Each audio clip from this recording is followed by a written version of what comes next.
Hey everyone again, it's Jared. Thanks for tuning in. Really appreciate y'all watching the video. You're all loved, of course. I haven't made a video in quite some time because I got a lot going on.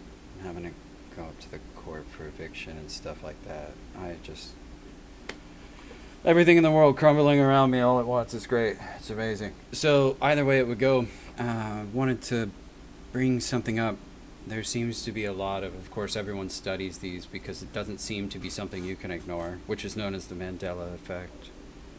But I don't want to talk necessarily about the Mandela effect. What I want to talk about is how it seems that a portion of scripture, things that people have scholarly not only studied but taught about, a specific one line of scripture that seems to have changed. It's a large change. It's an obvious large change. And what I'm going to point out is that the scripture that I'm referring to isn't as Isaiah 11:6.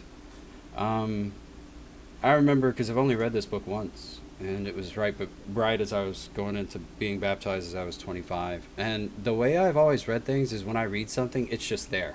If I read it again, I don't get, it's like I get a different image, or it seems like it's not correct, or that something has changed, and I can see that. And I'm like, I remember this being a different word.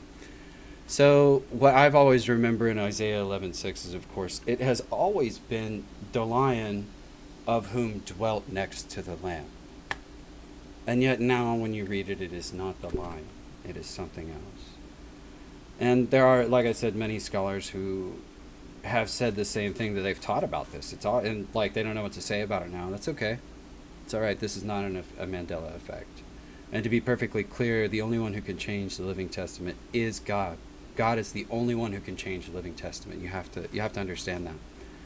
And of course, with this specific change, if anyone had been studious of the Bible, they would always say, like, no, it's the lamb is next to the lion, and you can't change that. Nothing will change that.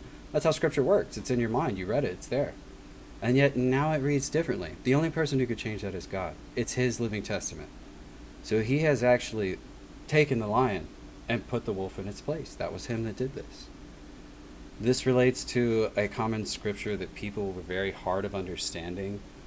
There was a time where Jesus would preach, and every time he was in a collective mass, he's like, come on, give us a miracle. We need a miracle that should, like, we need to go to people and say, there he is, told you, God right there, you can't ignore him now. Proof of miracle, everyone could see it, let's do it, let's go. And he was like, yeah, you're not going to receive any other miracle other than that of Jonah and the whale.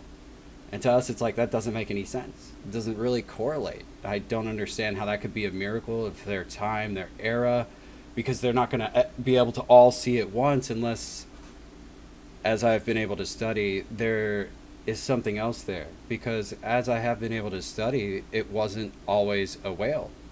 It was actually a cetus that was next to Jonah at one point that then got changed to a whale. He said, you're not going to receive any other notification other than what there's your notice. Boom, straight through time. I changed it. He's the only one that could change his living testament. It's his testament. It's his will. And I'm not really sure of what other obvious proof you need that the lion himself, as he is no longer there, his living testament is now here. He has literally come from that era. That scripture is no longer part of heaven, it's come down. I gotta tell you, this is one thing that would make sense now, as again, it's already happened before, very much the same way. Only scholars of that time would have been like, ooh, I got you. I don't need to question much further.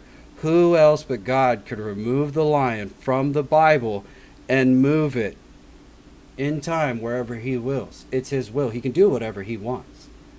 Well, the lion's got to be somewhere because he is up here and I know what I remember. Scholars know what they remember. There's a reason he's changed. It's like a huge hello. And I got to tell you, the reason I had to make this video is because this is his will. It's the way. He is the light.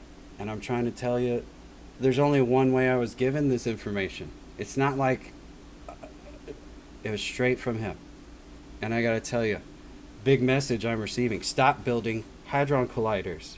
You're creating a fixed time space point event that you cannot undo.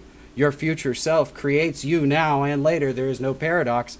You are not infinite. You are stuck in time, not able to move.